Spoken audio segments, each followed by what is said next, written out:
Pozdravljeni in dobrodošli v novem Pesinem podcastu Pesin sok. Danes se bomo pogovarjali o Palestini. V medijih lahko v živo spremljamo, kako se pred našimi očmi za Palestince odvija nova katastrofa ali nagba, kot je zgodovinsko pravijo Palestinci. Spremljamo lahko vdore izraelske vojske na palestinsko ozemlje, nenehne bombne napade, ki iz dneva v dan povečujejo število palestinskih žrtev, na drugi strani pa neomajno podporo Izraelu iz strani mednarodne skupnosti, ki si zatiska oči pred apartheidom, etničnim čiščenjem in genocidom. Ta žrtve enači s krvniki, zatiralce z zatiranimi, okupatorje s tistimi, ki se okupaciji upirajo. Pri nedavnem dogajanju gre zgolj za novo fazo agresivne politike Izraela, za novo fazo apartheidnega sistema, ki smo mu priča že desetletja, pravzaprav že odkar je Izrael pričel z okupacijo palestinskih ozemelj. Korenine tega zatiranja pa segajo v zgodovino kolonialne in imperialistične politike, ki so jo skozi 20. in 21. stoletje na Bližnjem vzhodu izvajale zahodne velesile. Prav o zgodovini zatiranja Palestincev, o trenutnem stanju v Gazi in na Zahodnem bregu smo se na RDEČI PESI pogovarjali z Ameedom Falehom, mladim palestinskim študentom, ki se je rodil in odraščal v Nablusu, mestu na Zahodnem bregu, ki je od Jeruzalema oddaljeno približno 50 km. Ameed nam je opisal trenutno stanje v Palestini, njegovo doživljanje apartheida in vsakodnevnega zatiranja. Z njim smo se pogovarjali tudi o Hamasu in poročanju medijev. Pogovor je tokrat potekal v angleškem jeziku. Hkrati pa vas s tem uvodom povabimo k spremljanju naših vsebin in naročanju na naše kanale.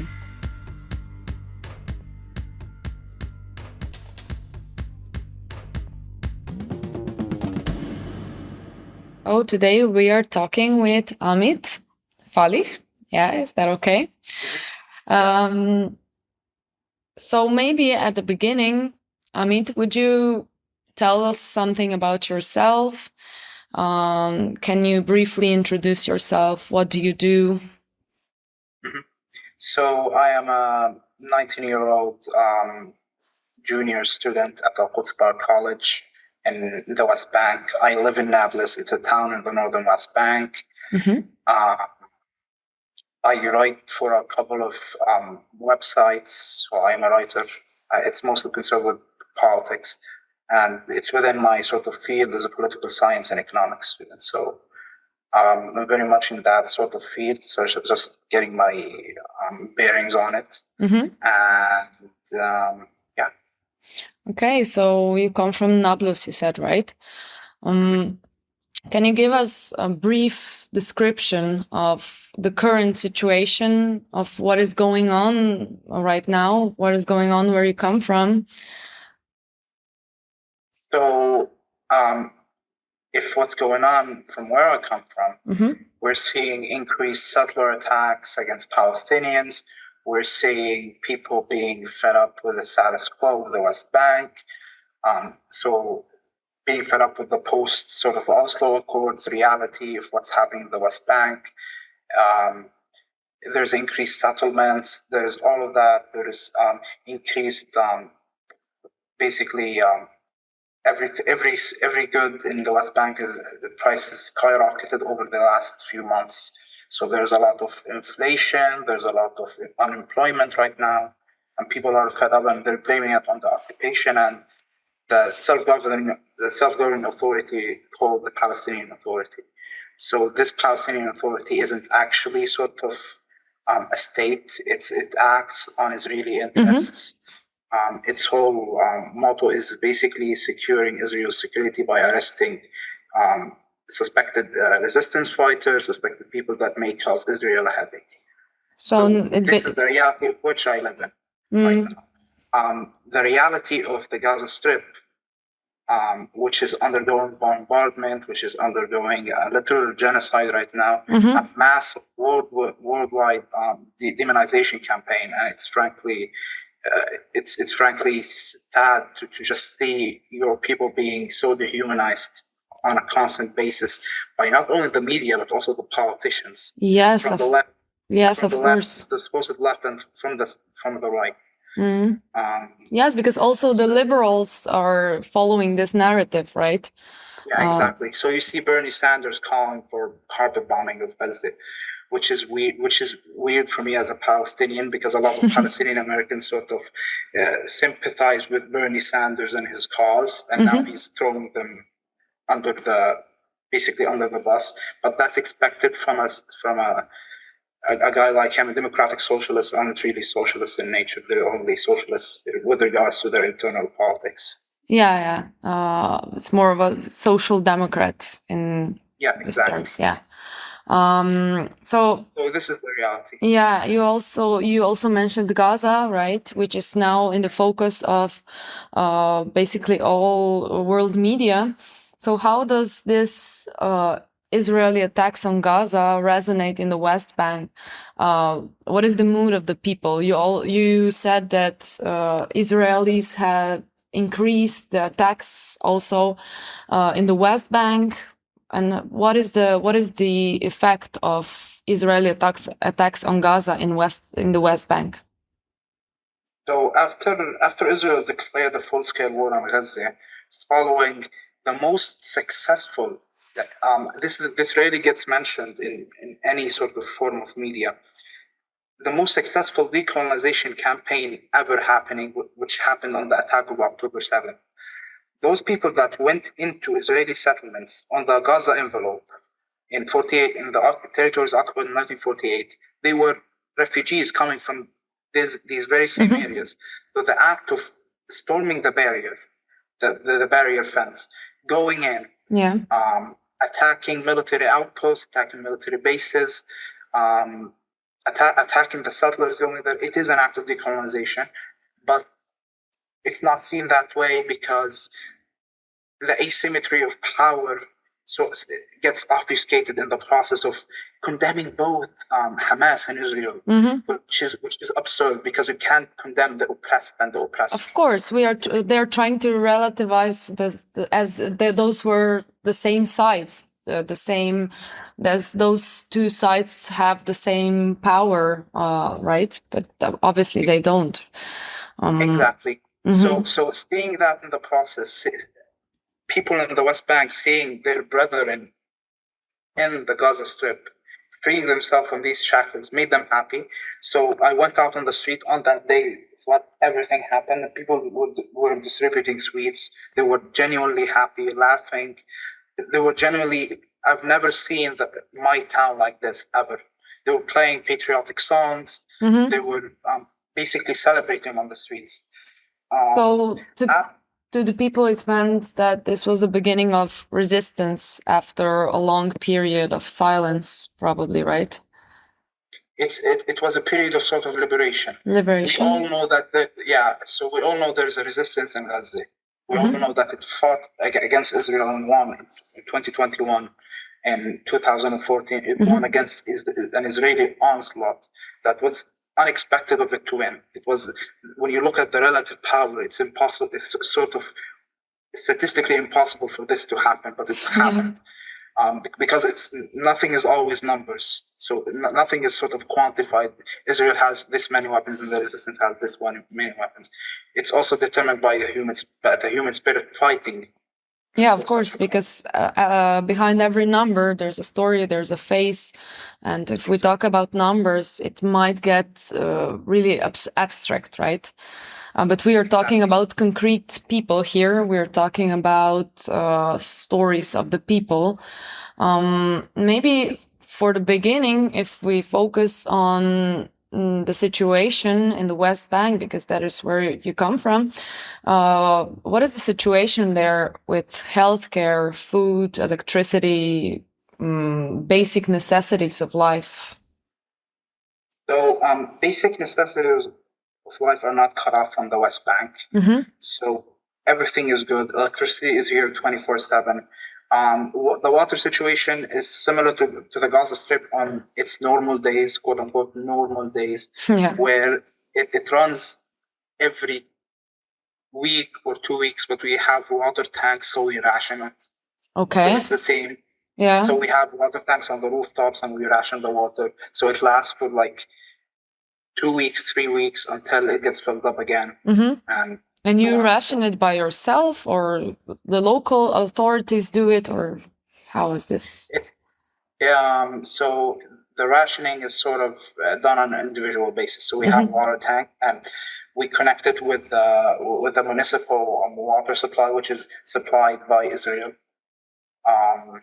And when the tank fills up, it just fills up and it closes the water pipes. And when the water actually comes on and Israel supplies the West Bank again, it refills the tank. And this is how we do it. So it's a mix of individual and municipal. Okay, so you said that the water pipes are coming from Israel, right? The water itself is coming from Israel. The pipes, it's municipal, built by the municipality, and it connects to an Israeli water network in 48. Okay. We hear, in connection to this, we hear a lot of about apartheid in the last 2 weeks, also in media, also by the standards of UN, right? So how do you feel about the word apartheid used in the context of Palestine? I think it's a symptom of a larger disease. And I think prescribing it as a disease itself is misleading. So the issue is not with the fact that we're not allowed to enter into Israeli settlements. We're not allowed to do this. We're not allowed to do that. The issue itself is concerned with the land. And apartheid, it doesn't tackle that in the way that it's supposed to be tackled. So we look at post-apartheid South Africa, for example. You see that the majority of the land is still owned by the minority white settlers, white Afrikaner settlers. So applying that framework and sort of wanting a reconciliation committee or something like that, a lot academic jargon, it's misleading about Palestine. There is that symptom of apartheid, but it's part of a larger disease, which is settler colonialism. Yes, of course. It has its roots in colonial history, also in modern imperialism, led by United States of America, right? Exactly. And the apartheid is really a broader term than it doesn't just refer to the current situation. It also refers to the historical division of land, to the historical occupation, Israeli occupation of land, right? Sorry. No, it's okay. So, but the issue with apartheid, in my opinion, is that it concerns itself with basically political rights, negating the fact that if the Palestinian gets political rights and they're on an equal footing with an Israeli settler, it still doesn't erase the certain socioeconomic power dynamics behind it. Yes, of course. Yeah. Yeah, so people calling for equality, quote unquote, which is not a realistic solution because most Palestinians won't accept this because they themselves view the settler, and that's normal to the native to do that as basically the scum of the earth because they've seen them as occupiers, they've seen them as soldiers on checkpoints harassing them, so they don't want to be on equal footing with them. Yeah, that is a very good point that you pointed out, that it's not only about the oppression in terms of civil rights, but it's also the oppression in terms of socioeconomic position of the Palestinians, right? And also the unequal, let's say, ownership of the land. So if the owners are still Israeli settlers, then this wouldn't really change a lot, despite the fact that you would gain every, let's say, civil rights there, right? It's not automatic, I think. Yeah, exactly. There's an issue with academics pushing forward the apartheid framework, which is they think it's all hunky-dory if Palestinians just get political rights, which is not true. It may even exacerbate the situation behind the liberal democracy. So Palestinians now have political rights, therefore they cannot be oppressed. Yeah. So it's healing sort of basically a big wound with a little basically Patch. bandage, basically. Yeah, or bandage. Not a Yeah. solution to the problem. Yeah. What would you say has the situation of the Palestinians changed during your lifetime? So you said you're 19, right? And if so, in what way has it changed or hasn't it changed?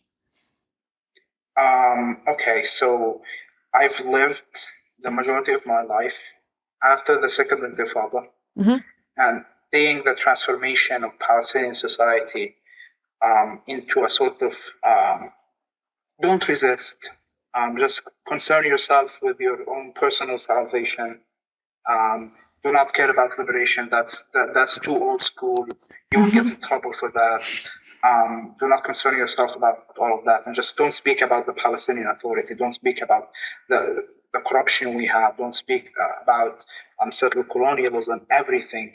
And suddenly seeing this upsurge of resistance, this genuine hope for liberation. So people are talking about, genuinely talking, not even sort of a quote unquote, I hate the term populist rhetoric, but in the term of populist rhetoric of liberation, no, it's actually real. People are discussing the possibilities of liberation.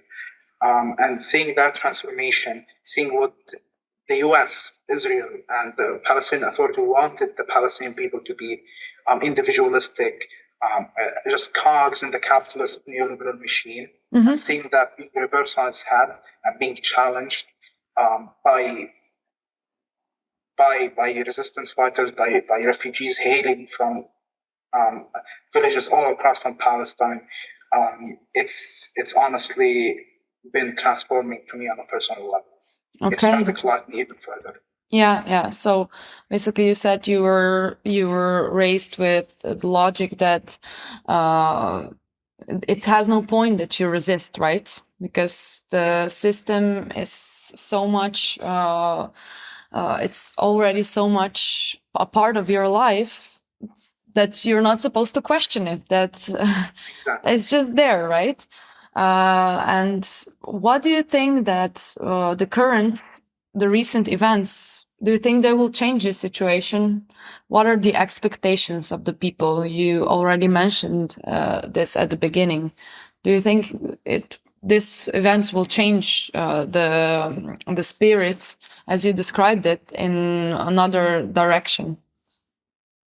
What I'm thinking of is that this war, what happened with the massacres, with the ups, with the downs of it, I think it personally transformed a lot of Palestinians and made them even more sort of committed to liberation, not just in words, but also in actions. And what we're seeing is the complete dissolution of the neoliberal discourse sort of set out by the United States or the Palestinian people, that the days of the intifadas are over. Get over yourselves. You just concern yourself with working with U.S. agencies. Concern yourself with just studying and being employed at some local NGO that takes funding from the EU or the United States. In a way, in a way that you should be grateful for what you have, right? Yeah. Question us. We are your fate and your destiny, but we give you humanitarian aid, and you should not question your position. You should not question the apartheid. You should not question the system, right? And what October 7th, for me at least, proved and reaffirmed is that neither Israel or America are our fate. It's not our destined fate. We can fight this supposed fate, and we can win against it. The very fact that the U.S. is putting its entire fleet at the command of the Israeli forces proves how much Israel is a paper tiger in reality. It couldn't withstand the Gaza Strip, a coastal enclave that it's been besieging for 15 years and counting. So we're talking about a confused colonial entity It's reverting back. So in the last, I guess, from the 80s onwards, Israel tried. When you look at Israeli politics and the Israeli discourse, Israel tried to sort of break away from its own subservient position to the U.S., sort of form its own unique colonial identity. But we're seeing a sort of relinking of these relations, that the U.S. is part of the. Yes, still. I mean, if we just look at the visit of American president, right? He basically said the same words as he once said in the past, that United States of America are completely behind Israel. So in terms of American-Israeli relations, nothing had changed really, even though Israel gives us the impression of this independent, strong military state, right? Yeah, exactly. And the hope is for the resistance, not just in Palestine, but all across the Arab world, in Lebanon, all over, is that they will face Israel to the point that they will make it not a worthy investment for the US. And the US will say, we have a couple of Israels around. We have Saudi Arabia to replace Israel. We have the United Arab Emirates. We have Egypt to replace Israel. We're not tied to this bogged down military machine that's incompetent. This is my personal hope, and the hope of many Palestinians, that Israel will eventually become a bad investment for the US. And it's slowly becoming that. Well, for now, it's a useful partner in the Middle East. Even Biden said that if Israel hadn't been founded in 1948, the US would invent it, would make the state, because they need a partner, they need let's say a satellite there, right? Exactly, and this is. And the point is, finding a new Israel was inspired by his quote, that the US eventually, when it sees Israel as a bad investment, it will find another more capable Israel to find in the Arab world. It's probably an Arab regime. Yeah, it doesn't matter to the US, right? Whether it's an Arab or a regime or not, because as we see, they already have good relations with Saudi Arabia and so on. So, and all of them are clamoring to be at the state of attention that Israel is getting. Yes. So, and nowadays they're even trying to bring out the old argument that we're trying to bring democracy to Middle East, right? We're trying to bring democracy to Palestine even, which is absurd, because they don't have any difficulties collaborating with regimes that are completely authoritarian, undemocratic. You look at the history of Israel funding far-right militias and death squads in Colombia, in the Balkans, the Srebrenica genocide. There was Israeli complicity in that, the Rwandan genocide. You look at funding far-right militias that absolutely massacred Palestinians in Lebanon. All of this Israel did, and it cannot claim, without looking at these historical facts, it cannot claim that it is a democracy while it's doing this. Yes. And a democracy necessitates the participation of all citizenry in this, and Israel is clearly not doing that with us. I'm not asking for political representation in the Knesset, because I don't believe in electoral politics, especially in a colonial context. Yes, that is an important point to stress, right? Mm-hmm. But there is the notion of Israel being a liberal democracy. It's false. It's only a liberal democracy for its settlers, not for any other people. Yeah, there are a lot of people excluded from this liberal democracy, right? Even Israeli people living in Israel who don't agree with the regime, even Arab people living in Israel, Palestinians living in Israel, they're basically excluded from the democratic or fake democratic politics of Israel. So how do you view, you already talked quite a lot about the recent events, but how do you view the Hamas attack? Why do you think this happened? You see the attack on October 7th, and as a Palestinian, I will not moralize, I will not apologize for it. I think it's an act of decolonization. I think people storming into areas that belong to them, that their grandparents lived in, that they have literal keys to their homes with. It is one of the most noblest things that any human can do, that reclaiming the land, even for a temporary moment. And I think when you look at it, and Hamas officials actually said that in an interview in Arabic, the attack is a preemptive attack against Israel in preparation for an upcoming mowing the lawn campaign against Gaza.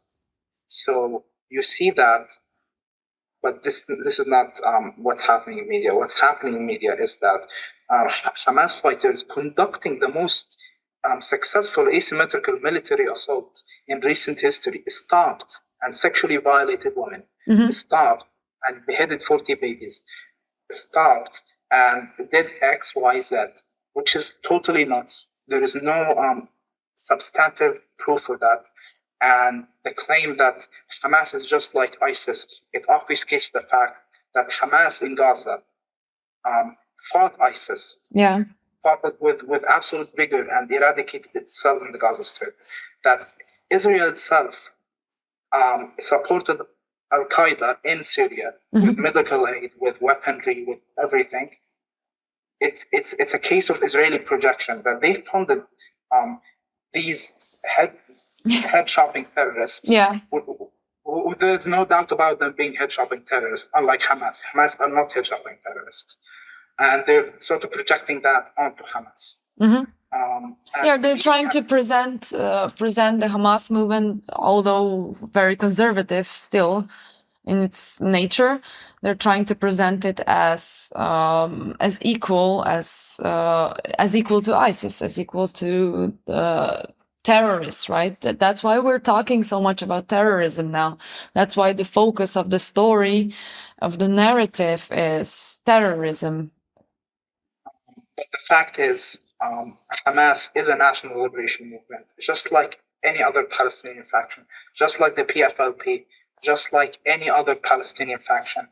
It's a national liberation movement. Whether you agree with its ideas or not, it's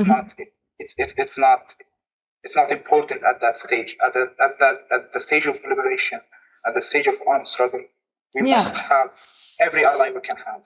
And the very fact that Hamas is Islamist lends itself to the comparison between Hamas and ISIS. But Islamists are different. So the Islam of ISIS is different from the Islam of Hamas. It's different from the Islam of the Islamic Jihad. The Islamic Jihad, its founder, had Marxist leanings, and he referred to Marx in his writings, and he referred to Gramsci in his writings. So you see that. See, they're not some ignorant terrorists who just want to kill every Jew on the planet. No, they're actually sophisticated people coming from a cultural background, framing their struggle in an Islamist discourse. Whether you agree with that discourse or not is another story. So to the average American, this comparison is great. That any sort of brown Arab is some sort of head shopping terrorist, and therefore Hamas equals ISIS, but it's not the reality. Unfortunately, the media is continuously peddling it. And of course, now it's shifted the discourse that every narrative starts, even from the liberal side, it starts with we are condemning the acts of Hamas, of course. But it's ironic, isn't it?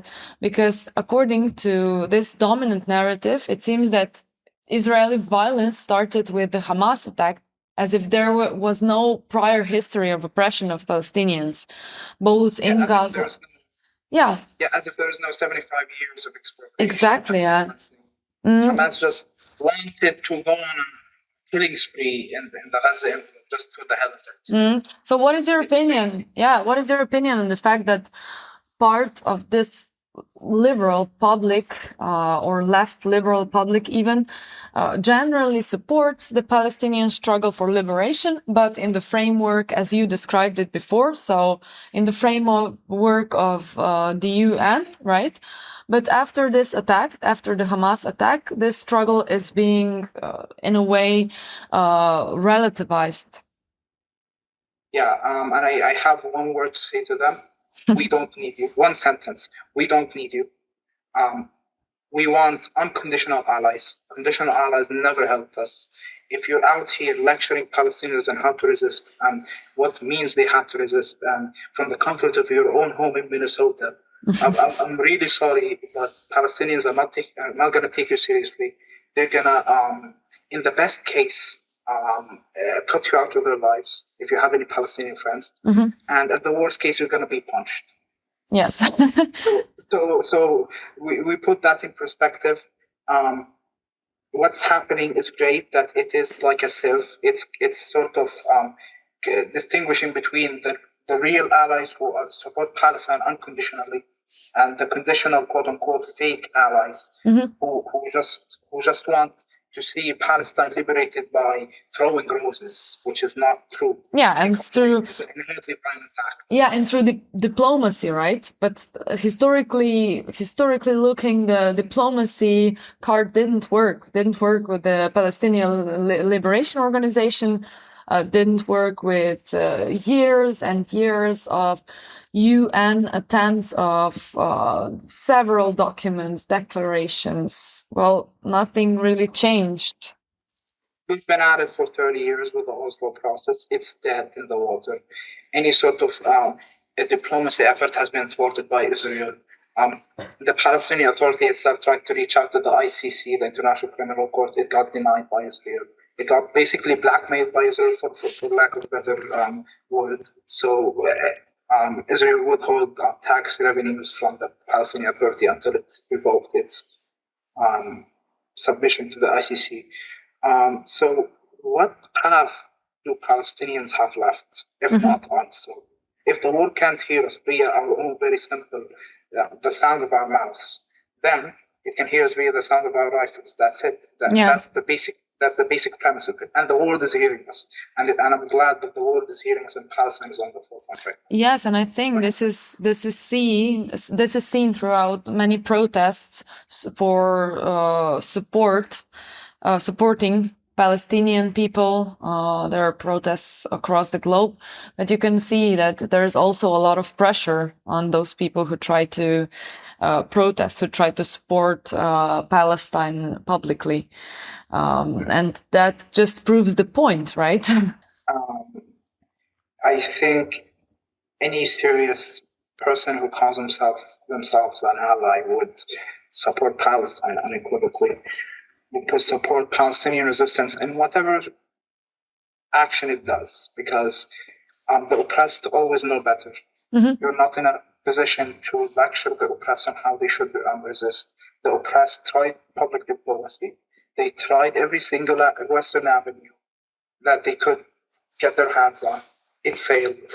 And part of the oppressed turned into subcontractors for the occupation in the attempt at continuing the cycle of constantly seeking diplomacy. Mm-hmm. So putting that into context, anyone at this stage of our struggle who still calls themselves an ally and says, I support Palestinian resistance, but not what happened on October 7th, should just declare that they're simply pro-Israel. Mm.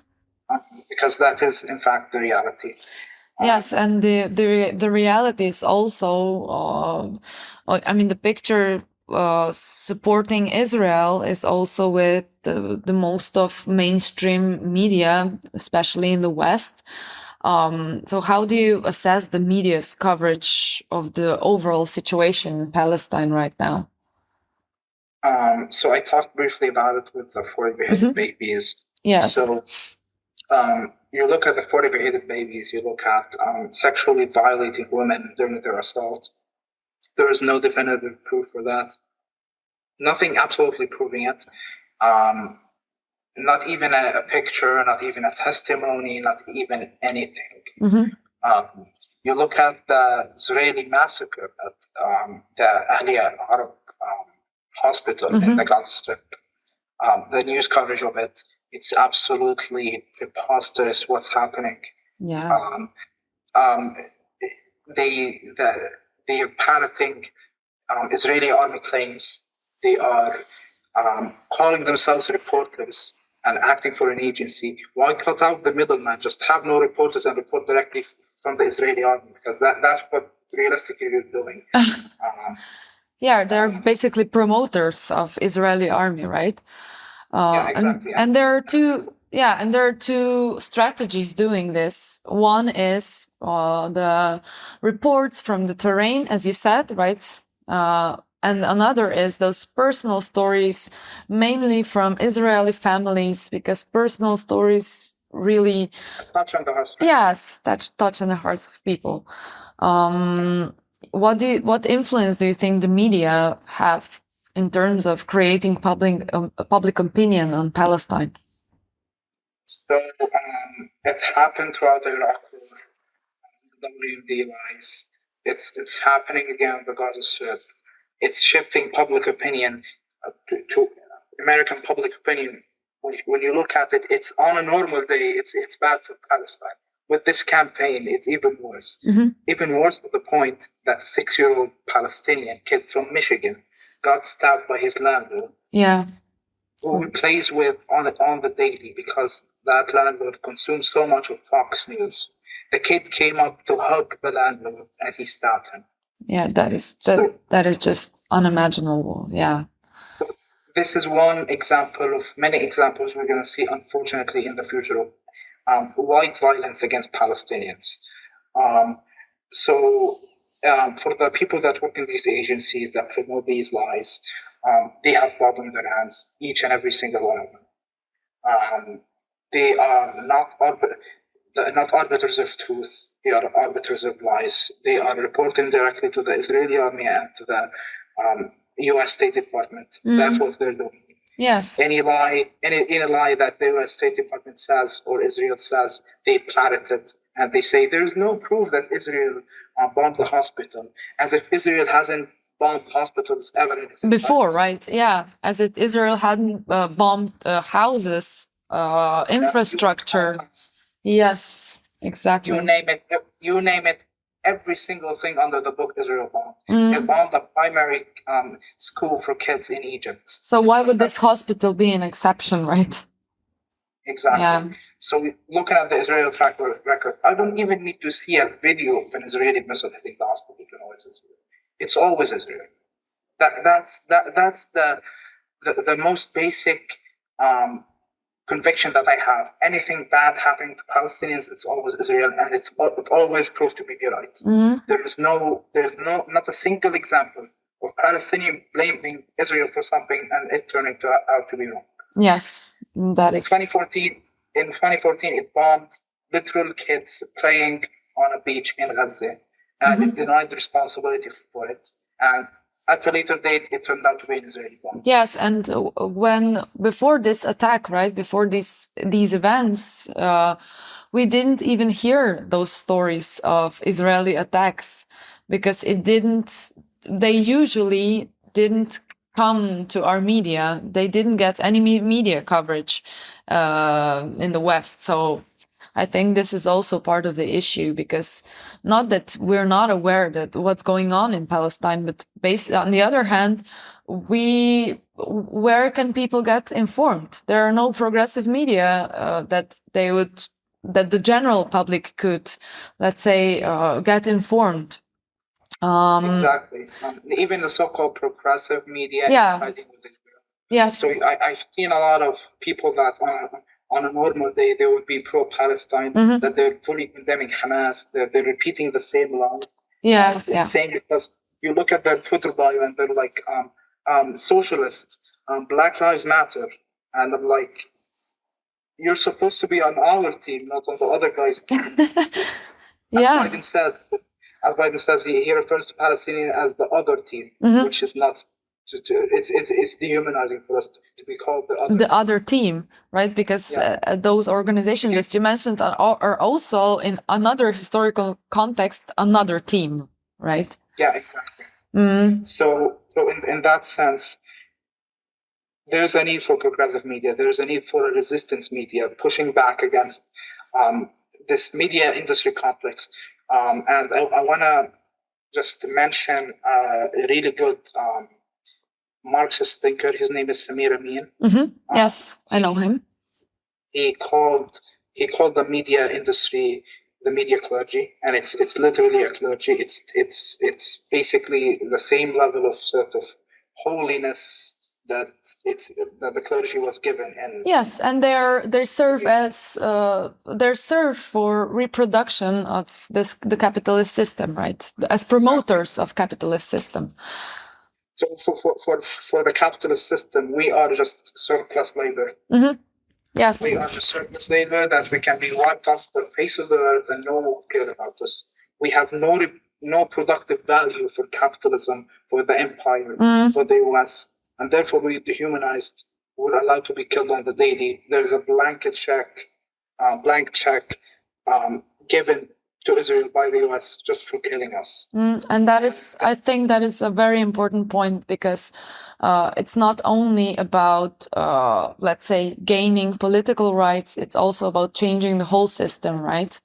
The capitalist system that is based on colonialism, that is based on oppression of other people, that is based on imperialism, and this is the result, what we're seeing right now. Well, Israel is the conglomeration. Every bad capitalist project, every bad colonial project, is the encapsulation of everything the world has been plagued with for the last 200 years or so. Yes, exactly. And as we were talking about media, there were a number of journalists that have been killed in Gaza. How do you think this affect media coverage? I mean, even... Yeah, sorry. Yeah, please speak. Your turn. Okay, so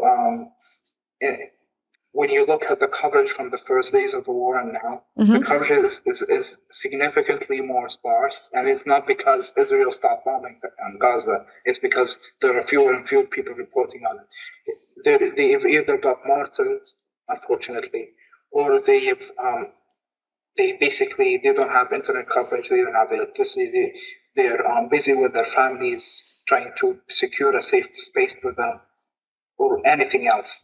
So Israel deliberately targeting journalists, deliberately phoning them up, saying, if you don't stop covering, we're gonna bomb you. Yeah, we've even seen some footage of that, right? That came even to mainstream media. There were journalists who were basically harassed by the soldiers. And I think that in some cases there were only cameras, the presence of cameras saving them, saving their lives, right? Yeah, and especially with the journalists in Gaza, a number of them got called by the Israeli intelligence, and they basically told them, if you don't stop reporting, we're gonna bomb you. Yeah. And one of them, called Ali Nasman, actually got martyred, and he died in a bombing of his house. So what we're seeing is not an expression of power of Israel. It's an expression of fragility. The very fact that it's carpet bombing everything under the sun, it's absolutely decimating the entire infrastructure of Gaza. It's killing journalists just because they're reporting. It is a sign of power when you look at it, but it's also a bigger sign of fragility and weakness, that a nuclear superpower is harassing journalists. It's comical to think about. Yeah, and it's comical in the context of what America is saying right now, the context of democracy, right? Even in this liberal context, but it's absurd. Democracy for whom? Yeah. It's not democracy for the brown Arabs. Those brown Arabs do not deserve democracy. They deserve the American J-Dam missile on their head, killing their entire family. This is how capitalism sees us. Yes. They see us as waste. Yes, because you're in a way excluded from the capitalist system, right? So in that sense, what we're seeing is it's not even so. In the past sort of years, if someone told us these things will happen, we would say, no, it's impossible. It's some sort of a caricature of Israel of some sort.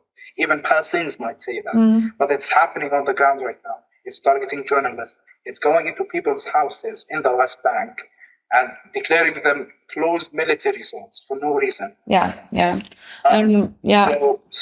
So it's all of these signs sort of show an inherent weakness of Israel, that it cannot contain the situation, it cannot contain resistance. So it's doing what it can do the most, this destruction. It's the ontological foundation of Zionism, destruction of the Arab, building an iron wall against the Arab, building an iron wall, in this case, carpet bomb. Yes. It's to completely close them, and to completely, let's say, put them in a prison, right? And how is the media coverage in your city or area? Where and how do you get the information about what is going on in Gaza or in the West Bank as well? So the media coverage here it's also sparse, but it's not because Israel is killing. Israel is arresting a lot of journalists, yes, but there's still a lot of journalists around. But the fact is that Gaza, rightfully so, has taken up so much of headspace of journalists here that any Israeli incursion into a city, any Israeli invasion, anything like that, gets put on the sidelines, and rightfully so. I'm not even complaining about it because there's a bigger issue at hand right now. So, for example, 2 days ago, the Israeli forces invaded a refugee camp in a town called Tulkarem. It cut off electricity and water from it, and it sent suicide drones, killing at least 10 people in the camp. But it wasn't in the news. So media coverage on the West Bank area is sort of sparse, but it's not because of the lack of journalists, it's because of a bigger issue that entire families are being wiped off of the public record right now. Yeah. So basically there's self-censorship, right? I wouldn't call it censorship. What's happening, all of Palestinians know about it, but it's in a way that the entirety of the world doesn't, because a lot of info is flowing in and the mind can take it all. But I wouldn't call it censorship even. It's sort of managing our sort of disasters right now, for lack of a better word. Okay. So maybe for the end of our interview, you said you were a student, right? You are now the third-year student of politology. Have I remembered correctly? Political science and economics. Political science and economics. And at the moment, are universities open or closed? They're closed, and we're having online classes. And there are a couple of strikes against online classes right now. So the situation is not stable with regards to our attendance, the rest of the semester, how it will pan out, or anything else. So universities are, in a way, quite a threat for Israel, right? As it was showed in many cases of arrests of students. So how would you assess the situation of being a student in Palestine, in the West Bank? The closure of universities and going to online classes, it's actually done by the PA, and there's a reason for that. Universities traditionally are places of gatherings, places of protests, and the Palestinian Authority is fearing that a lot of tension will happen, a lot of clashes with Israeli soldiers will happen. So it's preemptively doing that just to stoke off any Israeli fears about it. So they're serving their masters by doing it. As I said, they're Israeli proxies. They're not representative of the Palestinian people. You look at the recent opinion polls of the Palestinian Authority, an overwhelming majority of Palestinians do not support them, do not support their agenda, and a lot consider them to be proxies for Israel. Yeah, they feel betrayed, right? Mm-hmm. And have you ever seen or witnessed the arrest of your fellow students at the university? Because we've heard some news about, a lot of news about student arrests.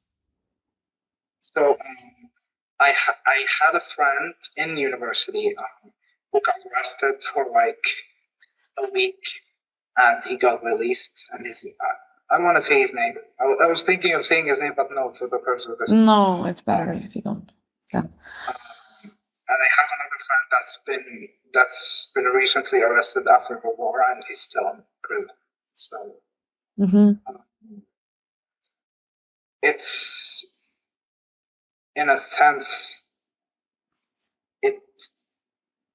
these arrests sort of deprive you of any sort of feeling of normalcy, because the universities sort of hammer in the idea of normalcy. So you have a set routine, you have a set life. Yeah. You ignore the fact that you're living under several colonial rule for a moment, and you just concern yourself with your studies. So it's sort of the monotony of life, but even that monotony of life can be broken by the act of occupation and several colonial rules. Yes, it's as Israelis say themselves, it's creating the feeling of constant presence everywhere, right? So even universities are not immune to that, apparently. And there's a lot of self-surveillance too. So a lot of our universities fear doing nationalistic events because it might get them into trouble with either the PA or either the Israelis. And there's a sense of the whole sort of main thesis of Fanon, white skins, black skins, white masks. The fact that they are acting on behalf of the colonizer and they're determining their own destiny through that. And this self-surveillance historically on the Palestinian people hasn't been present. We were always loud. We were always forcing ourselves onto things. We were always saying, we're just like that. We're always sort of forceful in whatever thing we do, and that's good in the context of liberation. But now we've become more reserved and become more self-surveillant, which I think is a problem. Yes, but it's also a consequence, right? As you said, of also the whole system and the long years of persuading you to try to be more diplomatic and that. Okay, maybe my last question would be, and I think I already know the answer to that, but still, do you intend to stay in Palestine? What do you want in the future? What kind of future do you want for Palestine? I intend to stay in Palestine for as long as I can. It's my homeland. I don't want to get it to be too cliche, but it's generally my homeland. Of course. I feel proud of. I feel a connection to it. My whole identity is based around my Palestinianness as a person, my whole personality, everything. So I cannot let go of Palestine. Palestine, it's not even a piece of land per se. It's an idea. It's an idea that there is hope for humanity. We can fight for a better future. So Palestine it's not a local struggle. It's not a Middle Eastern struggle. It's not whatever analysts might say. It's a global struggle. Of course. And it is the sieve that distinguishes between total righteousness, unabashed righteousness. There's no even sort of discourse around the righteousness of our cause, and total falsehood and total genocide. So yes, because Yeah, because concerns everyone. some people try to, or even Western media try to present it as a moral issue or as a religious conflict, national conflict, only far away, somewhere in the Middle East, and it has. And they even tell the whole history. That's the irony. They show us the maps, and then they present it as this is like a small conflict, and it's a long history of this conflict. So basically, it's just one fighting for thousands of years. Yes. Which is a crazy claim. Yeah. Just suddenly Muslims and Jews been fighting at it in the same spot for the same cause for thousands of years. And in this sense, they're trying to present the current situation as this is just one of those phases, in the long history of. It's normalizing. It's normalizing occupation. Basically. Yes, it's normalizing occupation and genocide. Mm-hmm. And what I see for Palestine, despite all the killing, despite everything bad that's happening right now, I see a brighter future. The status quo of Oslo has been broken. There's no return to Oslo. There's no return to the situation that's before October 7th. So yes.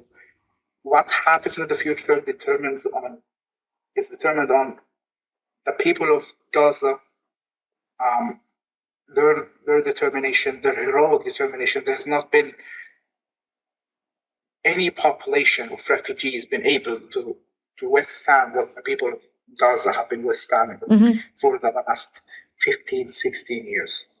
So it's determined on their will to fight, the will of the resistance to fight, and the fact that Israel is talking about a ground invasion. So what is this ground invasion going to be like?